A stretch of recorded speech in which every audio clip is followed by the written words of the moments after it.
Guys, welcome back to my YouTube channel Roy Edu Classes. My name is Saurav and मैं फिर से लेके आया हूँ एक मोटिवेशनल वीडियो आपके सामने। तो लेट्स स्टार्ट।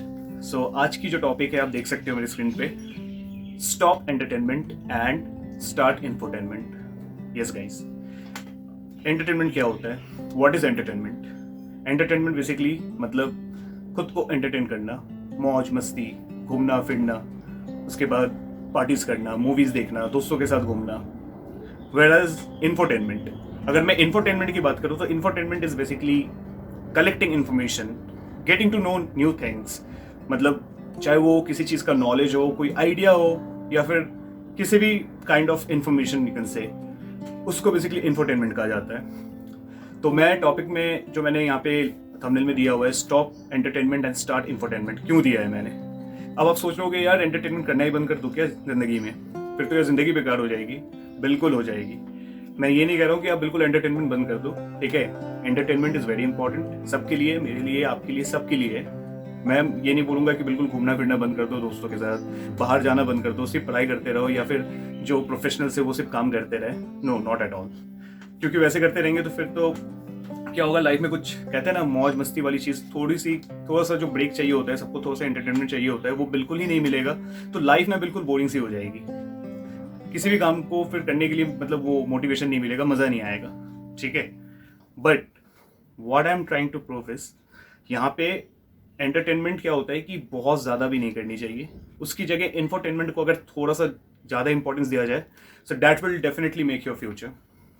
अब क्या होता है मैं आपको बताता हूँ। बहुत सारे लोग हैं, लाइक स्पेशली जो यंगस्टर्स है, जो बच्चे स्कूल्स कॉलेजेस में, या फिर बिल्कुल टीनेज में, या फिर जो अपने अर्ली 20s में, तो उनके ऊपर बहुत ज़्यादा रिस्पॉन्सिबिलिटी होती है कि आने वाले टाइम पे उनको एक अच्छी मतलब कॉलेज पास आउट के बाद एक अच्छी जॉब चाहिए होती है, उसके बाद जिससे कि वो ज़्यादा पैसे कमा पाए, अपनी फ्यूचर सिक्योर कर पाए, अपनी फैमिली की फ्यूचर सिक्योर कर पाए, है ना? तो ये सारी चीज़ें होंगी कहाँ से? आप तो ठीक है अपने जॉब पे फोकस कर रहे हो, अपने काम पे फोकस कर रहे हो, दैट इज़ ओके, या फिर अपनी पढ़ाई पे फोकस कर रहे हो। उसके बाद मतलब for example if you are doing a 9 to 6 duty, जो नॉर्मल हम करते हैं इंडिया में, 9 to 10 आवर्स की जो हमारी जॉब होती है, अगर मैं प्राइवेट सेक्टर की बात करूँ या इवन गवर्नमेंट सेक्टर में भी, दैट इज़ इंपॉर्टेंट, ठीक है, वो आपने कर लिया। बट उसके बाद आप क्या कर रहे हो? क्या आप घर पे आके बिल्कुल सो जाते हो? कुछ लोग होते हैं जो बिल्कुल सो जाते हैं, कुछ लोग घूमने निकल जाते हैं, कुछ लोग मूवीज़ देखने लगते हैं, नेटफ्लिक्स देखने लगते हैं, कुछ लोग टीवी देखने लगते हैं, कुछ नहीं करते, बैठे रहते फ़ोन लेके। तो क्या मिल क्या रहा है आपको एग्जैक्टली वो करके?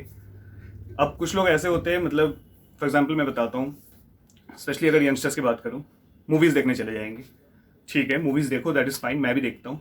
बट कुछ होते हैं ना बिल्कुल खाली बैठे रहते हैं, कुछ नहीं करते, मूवीज़ ही देखना है उनको, घूमना ही फिरना है, पार्टी करनी है, ठीक है, इंजॉय करना है। उनमें क्या होता है, उसमें पैसे भी खर्च होते हैं उनके। वो पैसे अगर वो बचा लेना, आप ठीक है, किसने कहा आपको यार महीने में 10 मूवीज़ देखने के लिए? मतलब हर हफ्ते हर वीकेंड में मूवीज़ आ रही है। कुछ लोग तो ऐसे होते हैं हफ्ते में 2-3 बार चले जाते हैं मूवीज़ देखने। काम खत्म हुआ चले गए ऑफिस, ऑफिस से चले गए मूवी, काम खत्म नहीं हुआ तो भी चले गए। कई बार तो ऐसा भी होता है, स्टूडेंट्स जो कॉलेज होते हैं, कॉलेज बंक करके, क्लासेस बंक करके भी चले जाते हैं कई लोग। मैं सबकी बात नहीं कर रहा हूँ, डोंट माइंड, बट बहुत लोग होते हैं, ठीक है, जो ऐसा करते हैं। क्या हो रहा है उससे? फ़ायदा किसको हो रहा है? किसी को नहीं। आपको तो नहीं हो रहा है, बिल्कुल भी नहीं। फ़ायदा हो रहा है तो वो मूवी थिएटर्स वालों को ही हो रहा है।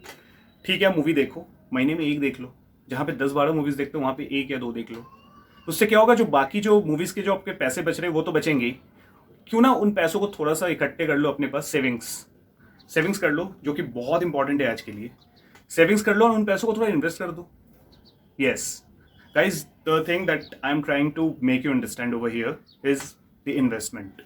Investment is the most important thing, क्योंकि जिसको कहते हैं ना पैसे से ही पैसे बनाना।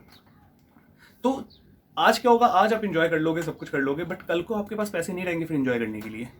फिर क्या होगा, आप अगर महीने के 1 लाख रुपए कमाओ, 2 लाख कमाओ, 5 लाख कमाओ, वो पूरे के पूरे खर्च हो जाएंगे, क्योंकि आपकी जो सेविंग्स की जो टेंडेंसी होती है ना, वही नहीं रहेगी बिल्कुल। तो सेव कहाँ से करोगे? अब फॉर एग्जाम्पल मान लो एक बंदा है, ठीक है, वो कमाता है महीने का 50,000, 50,000, ज़्यादा नहीं। एक बंदा है वो उससे 50,000 ज़्यादा कमा रहा है, 1 लाख रुपए कमा रहा है, ठीक है। जो 50,000 कमाने वाला बंदा जो है वो हर महीने 30,000 सेविंग्स कर रहा है और अपने 20,000 रुपये अपने महीने के खर्च निकाल रहा है। लेकिन जो 1 लाख कमाने वाला बंदा है वो क्या कर रहा है, वो पूरे के पूरे पैसे निकाल दे रहा है, 1 लाख रुपये खर्च हो जा रहे हैं उसके पूरे महीने में, खाने पीने, मौज मस्ती, पार्टी, घूमना फिरना, बहुत सारी चीज़ें। तो क्या होगा, आपको क्या लगता है आगे चल के कौन ज़्यादा सक्सेसफुल हो पाएगा? वो जो 50,000 कमा रहा है एंड उसमें से 30,000 ही सेविंग, या फिर जो बंदा 1 लाख कमाने के बावजूद 1 रुपये भी नहीं बच रहे उसके पास? जाहिर सी बात है, जो 50,000 कमा रहा है एंड उसमें से 30,000 जो बचा रहा है, वो चल के आगे बहुत ज़्यादा सक्सेसफुल हो जाएगा।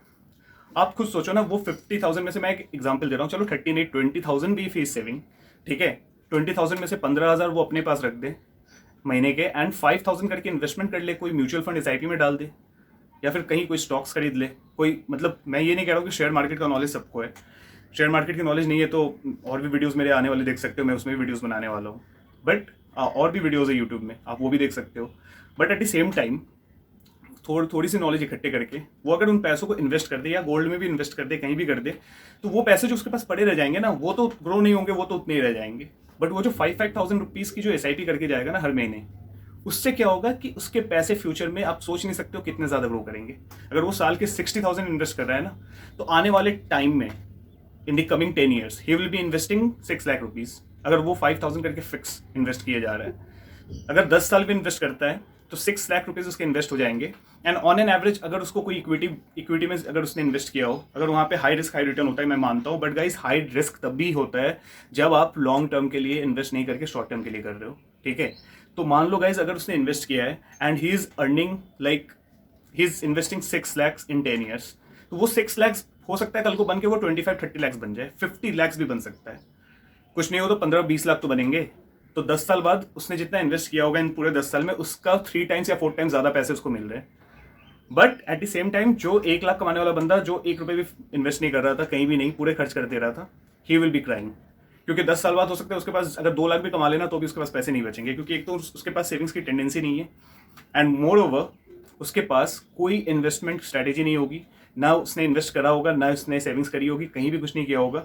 So that will be very much like hectic for him. And इतने पैसे कमाने के बावजूद उसके पास कोई एसेट नहीं रहेगा, कुछ भी नहीं रहेगा, एंड वो जो 50,000 कमाने वाला बंदा है वो उससे कई गुना आगे निकल जाएगा। सो एंटरटेनमेंट अपनी जगह ठीक है, the point that I try to make over here is, आप इंजॉय करो, आप एवरीथिंग इज ओके, सब कुछ सही है, not a bad thing, but आप इन्फॉर्मेशन गैदर करो। आप जो फ्री टाइम में बैठे हो, फॉर एग्जांपल मैं ऑफिस से आ गया, मान लो मेरी ऑफिस से छुट्टी हो गई शाम के 5 बजे, मैं 6 बजे तक घर पहुंच गया, थोड़ा सा फ्रेश होके मैं थोड़ा सा लाइक रिलैक्स होके 7 या 7:30 बजे से मैंने इन्फॉर्मेशन गैदर करनी शुरू कर दी, ठीक है। मैं मार्केट देख रहा हूँ, मैं मतलब और भी एक्स्ट्रा कुछ काम करने की सोच रहा हूँ। आज के टाइम पे अगर एक सोर्स ऑफ इनकम होना, so that becomes very like बहुत ज़्यादा डिफिकल्ट हो जाता है आगे चल के, क्योंकि महंगाई भी बहुत ज़्यादा बढ़ रही है, इन्फ्लेशन रेट को भी बीट करना है हमें। तो मैं फालतू की मूवीज़ नहीं देख के, नेटफ्लिक्स की मूवीज़ नहीं देख के, सीरियल्स नहीं देख के, या फिर क्रिकेट मैचेस या फुटबॉल मैचेस इतने ज़्यादा नहीं देख के, अगर मैं थोड़ा सा इन सब चीज़ों में रिसर्च कर लूँ, इन्वेस्ट कर लूँ थोड़ा सा, और भी मतलब बहुत सारी चीज़ें होती है जहाँ पे इन्फॉर्मेशन गैदर करने से हमें प्रॉफिट होता है, तो ये प्रॉफिटेबल चीज़ें जो होती है वो मैं अगर कर लूँ तो वो that will definitely will be profitable for me in the coming future. आने वाले टाइम पे बहुत ज़्यादा फायदेमंद होने वाला है मेरे लिए। लेकिन आज अगर मैं इंजॉयमेंट करके जाऊँ, एंटरटेनमेंट करते रहूँ, ठीक है, खुद को घूमते रहूँ फिरते रहूँ हमेशा, चलो कभी कभार तो ठीक है, दैट्स ओके सबके लिए, बट हमेशा अगर मैं उसी में इन्वॉल्व रहूँ तो क्या होगा, मुझे क्या मिलेगा आने वाले 10-15 ईयर्स में? कुछ नहीं, नथिंग। सिर्फ एक जॉब रहेगी, भाई जितने पैसे आ रहे हैं लगभग उतने खर्च भी हो जा रहे हैं, इतना इन्वेस्टमेंट नहीं होगा, नॉलेज नहीं होगी। तो बंदा नॉलेजेबल तब होता है ना जब वो ट्राई करता है। आपकी सोच ही आपको सबसे आगे तक लेके जाती है। अब डिपेंड करता है कि आपकी सोच कितनी ऊंची है, आप कहाँ तक सोच पा रहे हो। अगर आपकी सोच बस यहीं तक रह गई है कि भाई घूमना फिरना है यहीं तक, मतलब ज़्यादा आगे बढ़ने की चाहत नहीं है, तो फिर आप वहीं पे रह जाओगे। तो गाइस अपना दायरा बढ़ाओ, ठीक है, मतलब जितना अब एक पर्टिकुलर जॉब या एक पर्टिकुलर बिजनेस से कुछ नहीं हो जाओ, try to increase your source of income. आपके एक नहीं अगर 3-4 सोर्सेज ऑफ इनकम है ना, so definitely that will be profitable for you and your family in the long run. So basically that was the point that I tried to prove over here. Entertainment is okay, not bad, okay, सभी करते हैं हम में से, that is completely fine, but at the same time start infotainment rather than entertainment. Infotainment करोगे तो कल की लाइफ में after your 35-40 you will have the chance to entertain yourself. आप घूमने जाओ, आप कहीं भी जाओ, आप कुछ भी खरीदो, आपको प्राइस टैग देखने की ज़रूरत नहीं पड़ेगी किसी भी चीज़ की, क्योंकि आपके पास इतने पैसे होंगे। कैसे होंगे उसकी स्ट्रेटजी मैंने बताई आपको। इन्वेस्ट करो, इन्वेस्टमेंट करो, कोई स्कीम्स लो, बहुत ज़्यादा मतलब चीज़ें होती है मार्केट में, बहुत सारी चीज़ें हैं, आप उनको देखो समझो। आने वाले वीडियोस में मैं और भी कई सारी चीज़ें लेके आने वाला हूँ, so don't worry about that. So this was the basic thing. So I hope आपको ये वीडियो अच्छी लगी होगी। So please like share and subscribe my channel, and आने वाले टाइम में मैं और भी ऐसी मोटिवेशनल वीडियोज़ लेके आऊँगा। So till then stay safe, take care and bye bye.